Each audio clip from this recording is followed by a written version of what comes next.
S ರಾಜ್ಯದಲ್ಲಿ ಯಾರಾದರೂ CM ಆಗಲಿ ಆದರೆ ಕರೆಕ್ಟ್ ಆಗಿ ಕೆಲಸವನ್ನ ಮಾಡಲಿ ಅವರ ಕೆಲಸಗಳು ಹೇಗಿದೆ ಅಂತ ಹೇಳಿ ಇತ್ತೀಚೆಗೆ ನಡೆದಿರುವಂತ ಪ್ರಕರಣಗಳನ್ನು ನಾವು ನೋಡಬಹುದು. ಹಾಗೆ ಸ್ಟೇಡಿಯಂ ಮುಂದೆ ಕಾಲ್ ತುಳಿತ ಪ್ರಕರಣಕ್ಕೆ ಸಂಬಂಧಪಟ್ಟಂತೆ ಅಮಾನತಾಗಿದ್ದ ಅಧಿಕಾರಿಗಳು ಈಗ ವಾಪಸ್ ಬಂದಿದ್ದಾರೆ. ನೋಡಿ, ಇದು ನಮ್ಮ ರಾಜಕಾರಣಿಗಳ ಕೆಲಸ ವೈಖರಿ.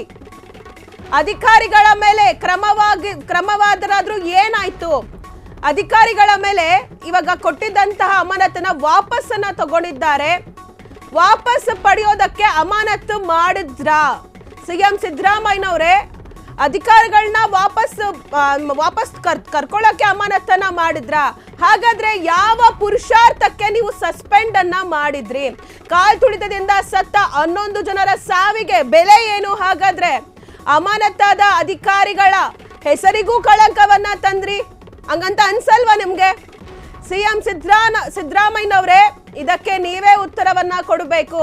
ಸತ್ತವರಿಗೂ ನ್ಯಾಯ ಸಿಗ್ಲಿಲ್ಲ ಈ ಕಡೆ, ಈ ಪುರುಷಾರ್ಥಕ್ಕೆ ನೀವು ಸಸ್ಪೆಂಡ್ ಮಾಡ್ಬೇಕಾಗಿದ್ದ ಆ ಅಧಿಕಾರಿಗಳನ್ನ, ಅವರೆಲ್ಲ ನಿಷ್ಠಾವಂತ ಅಧಿಕಾರಿಗಳಾಗಿದ್ರು, ಅವರನ್ನ ಸಸ್ಪೆಂಡ್ ಅನ್ನ ಮಾಡಿದ್ರಿ, ಅವರ ಹೆಸರಿಗೂ ಕಳಂಕವನ್ನ ತಂದ್ರಿ.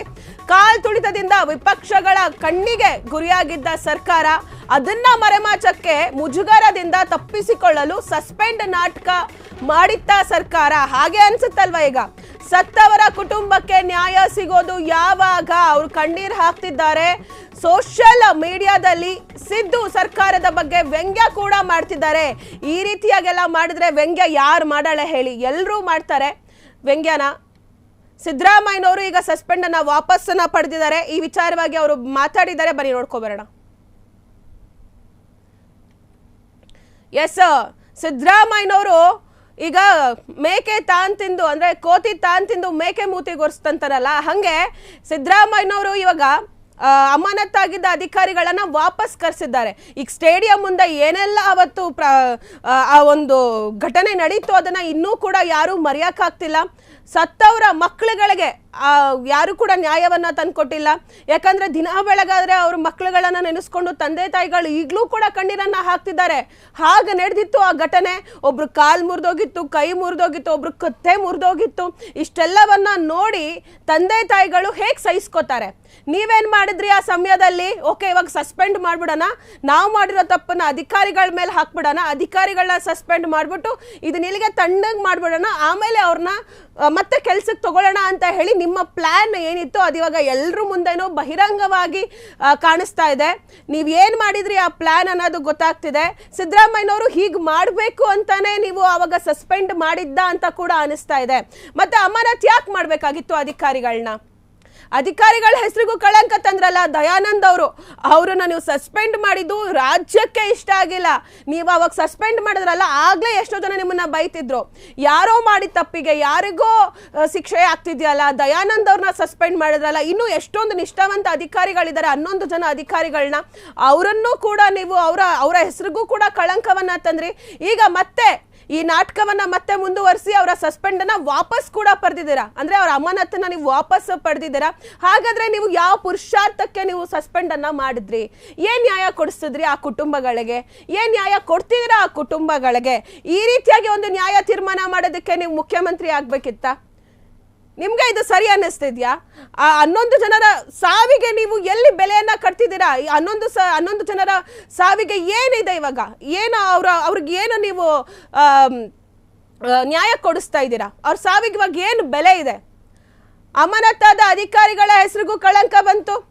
ಇವಾಗ ಅವರ ಒಂದು ಲಿಸ್ಟಲ್ಲಿ ಅವ್ರ ಕೆರಿಯರಲ್ಲೂ ಕೂಡ ಒಂದಿರುತ್ತೆ, ನಾವು ಸಸ್ಪೆಂಡ್ ಆಗಿದ್ವಿ ಇಷ್ಟು ದಿವಸ ಅಂತ ಒಂದು ಕಳಂಕ ಇರುತ್ತೆ. ಅವ್ರು ಎಷ್ಟೆಲ್ಲ ಕಷ್ಟಪಟ್ಟು ಎಷ್ಟೆಲ್ಲ ಎನರ್ಜಿ ಹಾಕಿ ಎಷ್ಟೆಲ್ಲ ಸ್ಟ್ರಗಲ್ ಮಾಡಿ ಈ ಹುದ್ದೆಗೆ ಬಂದಿರ್ತಾರೆ, ಅವ್ರಿಗೂ ಕಳಂಕ ತಂದ್ರಿ. ಜೊತೆಗೆ ನಮ್ಮ ರಾಜ್ಯದ ಜನರು ಕೂಡ ಅವರು ಕೂಡ ಯೋಚನೆ ಮಾಡ್ತಿದ್ದಾರೆ, ಏನ್ ಸರ್ಕಾರ ನಡೆಸ್ತಾ ಇದೆ, ಏನು ಮಾಡ್ತಿದೆ, ಸಿದ್ದರಾಮಯ್ಯನವ್ರು ಏನ್ ಮಾಡ್ತಿದ್ದಾರೆ, ಇವ್ರು ಯಾರಿಗೆ ನ್ಯಾಯವನ್ನ ಕೊಡಿಸ್ತಿದ್ದಾರೆ, ನಿಜವಾಗ್ಲೂ ಕೂಡ ನಮ್ಮ ರಾಜ್ಯದಲ್ಲಿ ನ್ಯಾಯ ಸಿಗುತ್ತಾ ಅಂತ ಹೇಳಿ ಜನರು ಇವತ್ತು ಯೋಚನೆ ಮಾಡುವಂತ ಪರಿಸ್ಥಿತಿ ನೀವು ತಂದಿದ್ದೀರಾ. ಯಾಕಂದ್ರೆ ಕಂಠೀರವ ಸ್ಟೇಡಿಯಂನಲ್ಲಿ ಏನು ಘಟನೆ ಆಯಿತು, ಆ ಘಟನೆ ಇನ್ನು ಯಾರೂ ಕೂಡ ಮರೆಯೋಕ್ಕಾಗಿಲ್ಲ. ಯಾಕಂದರೆ ಆ ಮಕ್ಕಳುಗಳು, ಒಂದೊಂದು ಚಿಕ್ಕ ಮಕ್ಕಳುಗಳು ಸತ್ತೋದ್ರು. ಆ ಮಕ್ಕಳುಗಳ ಮುಖಗಳು ಕೂಡ ನಿಮ್ಮ ಕಣ್ಮುಂದೆ ಬರ್ತಿಲ್ವಾ? ನೀವು ಈ ರೀತಿಯಾಗಿ ಒಂದು ನಿರ್ಧಾರ ತಗೊಂಡಾಗ ಮುಂದೆ ಜನ ಅದನ್ನ ಯಾವ ರೀತಿಯಾಗಿ ತಗೋಬಹುದು ಅಂತ ಹೇಳಿ ನೀವು ಅದನ್ನ ಯೋಚನೆ ಮಾಡ್ಲಿಲ್ವಾ? ಸಸ್ಪೆಂಡ್ ಮಾಡೋಕ್ಕಿಂತ ಮುಂಚೆನೇ ಯೋಚನೆ ಮಾಡ್ಬೇಕಿತ್ತಲ್ಲ ನೀವು. ಇವಾಗ ಸಸ್ಪೆಂಡ್ ಮಾಡಿದ್ರೆ ಅದು ಸರಿ ಇರುತ್ತಾ, ನಾನು ಸರಿಯಾಗಿ ಮಾಡ್ತಿದ್ದೀನಾ, ಯಾಕಂದ್ರೆ ರಾಜ್ಯದ ಜನರು ಏನಂತ ಪ್ರಶ್ನೆ ಮಾಡ್ಬೋದು ನನ್ನನ್ನ, ಇದನ್ನೆಲ್ಲ ಯೋಚನೆ ಮಾಡಿದ್ರ ನೀವು? ಇದೆಲ್ಲ ಯಾವುದು ಯೋಚನೆ ಮಾಡದೆ ಸುಮ್ಮನೆ ಈಗ ಒಂದು ಜನರಿಗೆ ಇದನ್ನ ಮರ್ಸೋಣ, ಒಂದು ಸ್ವಲ್ಪ ದಿನ ಆದಮೇಲೆ ಸಸ್ಪೆಂಡ್ ಮಾಡಿದ್ದಾರೆ ಅಧಿಕಾರಿಗಳನ್ನ, ಸರ್ಕಾರ ನಮ್ಮ ಪರ ನಿಂತಿದ್ದಾರೆ, ಒಂದು ಸಾವುಗಳಿಗೆ ನ್ಯಾಯ ಕೊಡಿಸಿದ್ದಾರೆ ಅಂತ ಅನ್ಕೊಳ್ಳಿ ಅಂತ ಅಂದ್ಬಿಟ್ಟು ಸಸ್ಪೆಂಡ್ ಮಾಡೋ ಒಂದು ನಾಟಕವನ್ನ ಮಾಡಿದ್ದೀರಾ. ಈಗ ಮತ್ತೆ ಅಧಿಕಾರಿಗಳ ಅಮಾನತನ್ನ ವಾಪಸ್ ತಗೊಂಡಿದ್ದೀರಾ. ಏನು ಮಾಡಿದ್ರಿ? ಏನು ಬಂತಿದ್ರಲ್ಲಿ? ಯಾರಿಗೆ ನ್ಯಾಯ ಸಿಕ್ತು? ಸುಮ್ಮನೆ ಅವ್ರಿಗೆ ಹಾಲಿಡೇ ಟ್ರಿಪ್ ಇದು, ನಿಮಗೆ ರಜಾ ಕೊಟ್ಟಿದ್ದೀವಿ ಮಜಾ ಮಾಡ್ಕೊಂಬನ್ನಿ ಅಂತ ಕಳಿಸಿದ್ರೆ ಆಗ್ತಿತ್ತಲ್ಲ ಅಧಿಕಾರಿಗಳನ್ನ. ನಿಮ್ಗೆಲ್ಲರಿಗೂ ರಜಾ ಕೊಟ್ಟಿದ್ದೀನಪ್ಪ, ಈ ರೀತಿಯಾಗಿ ಘಟನೆ ಆಗಿದ್ದು ನನಗೆ ಸ್ವಲ್ಪ ನಿಮಗೆಲ್ಲ ರಿಲ್ಯಾಕ್ಸೇಷನ್ ಬೇಕನ್ಸುತ್ತೆ, ಸೊ ಅದಕ್ಕೆ ಒಂದು ಹಾಲಿಡೇ ಟ್ರಿಪ್ ಥರ ಹೋಗಿ ಬನ್ನಿ, ಆರಾಮಾಗಿ ರಜಾ ಮಾಡ್ಕೊಂಡು ಮಜಾ ಮಾಡ್ಕೊಂಡು ಬನ್ನಿ ಅಂತ ಹೇಳಿದರೆ ಆಗ್ತಿತ್ತು. ರಜಾ ಕೊಟ್ಟಿದ್ದೀನಿ ಅವ್ರಿಗೆಲ್ಲ ಇಷ್ಟು ದಿನ, ಅವ್ರು ಸ್ವಲ್ಪ ದಿನ ಬಿಟ್ಟು ಕೆಲ್ಸಕ್ಕೆ ಬರ್ತಾರೆ ಅಂದರೆ ಆಗ್ತಿತ್ತು. ಅಮಾನತ್ ಮಾಡಿದ್ದೀನಿ ನಾನು, ಸತ್ತವರ ಕುಟುಂಬಕ್ಕೆ ನ್ಯಾಯ ಕೊಡಿಸ್ತೀನಿ ನಾನು ಅಂತ ಹೇಳಿದ್ರಿ. ಎಲ್ಲಿ ಕೊಡಿಸಿದ್ರಿ ನ್ಯಾಯನ? ಸತ್ತವರ ಕುಟುಂಬಕ್ಕೆ ಇವಾಗ ನ್ಯಾಯ ಎಲ್ಲಿ ಸಿಗುತ್ತೆ? ಅವ್ರನ್ನೆಲ್ಲ ಕರ್ಕೊಂಬರಕ್ಕಾಗುತ್ತಾ ನೀವು?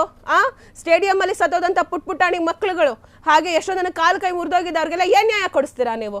ನೀವು ಮಾಡೋದು ಹೀಗೆ ಮಾಡಿಬಿಟ್ಟು ಇದು ರಾಜ್ಯದ ಜನರು ನಿಮಗೆ ಸರ್ಕಾರ ಕರೆಕ್ಟಾಗಿ ನಡೆಸ್ತಿಲ್ಲ, ಸಿದ್ದರಾಮಯ್ಯನವ್ರು ಏನು ಕೆಲಸ ಮಾಡ್ತಿಲ್ಲ, ನಮ್ಮ ರಾಜ್ಯದ ರಾಜಕೀಯ ಹಿಂಗಾಗ್ತಿದೆ ಅಂತೆಲ್ಲ ಹೇಳಿದಾಗ ನೀವು ಅದ್ರ ಬಗ್ಗೆ ಮಾತಾಡ್ತೀರಾ. ಜನರಿಗೆ ನೆಕ್ಸ್ಟ್ ಮುಂದಿನ ಎಲೆಕ್ಷನಲ್ಲಿ ಹೇಗೆ ನೀವು ಓಟ್ ಹಾಕಿ ಅಂತ ಕೇಳ್ತೀರಾ, ಅದನ್ನ ಹೇಳಿ ಫಸ್ಟು. ಹಿಂಗೆಲ್ಲ ಮಾಡಿದ್ರೆ ಯಾರು ಓಟ್ ಹಾಕ್ತಾರೆ? ಯಾರು ಸಪೋರ್ಟ್ ಮಾಡ್ತಾರೆ ನಿಮ್ಮ ಸರ್ಕಾರಕ್ಕೆ? ಈ ರೀತಿಯಾಗೆಲ್ಲ ಮಾಡಿದ್ರೆ ಒಂಥರ ನಿಮಗೆ ಏನೋ ಒಂದು ಗೊಂದಲ, ನಿಮ್ಮ ಸರ್ಕಾರದಲ್ಲೇ ನಿಮಗೆ ಏನೋ ಒಂಥರ ಗೊಂದಲ, ಏನು ಮಾಡಬೇಕು ಏನು ಬಿಡಬೇಕು ಅನ್ನೋದು ನಿಮಗೆ ಗೊತ್ತಾಗ್ತಿಲ್ವನೋ ಗೊತ್ತಿಲ್ಲ. ಬಟ್ ಆ ಸತ್ತವರ ಕುಟುಂಬ ಮಾತ್ರ ಇದುವರೆಗೂ ಕಣ್ಣೀರು ಆಗ್ತಾನೆ ಇದ್ದಾರೆ, ಇನ್ನು ಮುಂದೆನೂ ಆಗ್ತಾರೆ. ಅದಕ್ಕೆ ನ್ಯಾಯ ಕೊಡಿಸ್ತೀರಾ ನೀವು ಅನ್ನೋದು ಮಾತ್ರ ಗೊತ್ತಿಲ್ಲ. ಅದಕ್ಕೆ ನೀವೇ ಉತ್ತರವನ್ನ ಕೊಡಬೇಕು ಸಿದ್ದರಾಮಯ್ಯನವರು, ಏನು ನ್ಯಾಯ ಕೊಡಿಸ್ತೀರಾ ಸತ್ತವರ ಕುಟುಂಬಕ್ಕೆ ಅಂತ. ಕ್ಷಣ ಕ್ಷಣದ ಸುದ್ದಿಗಳಿಗಾಗಿ ಫ್ರೀಡಂ ಟಿವಿ ಸಬ್ಸ್ಕ್ರೈಬ್ ಮಾಡಿ, ಲೈಕ್ ಮಾಡಿ ಹಾಗೂ ಫಾಲೋ ಮಾಡಿ. ಹೊಸ ಸುದ್ದಿಗಳ ನೋಟಿಫಿಕೇಶನ್ಗಾಗಿ ಬೆಲ್ ಐಕಾನ್ ಮೇಲೆ ಕ್ಲಿಕ್ ಮಾಡಿ.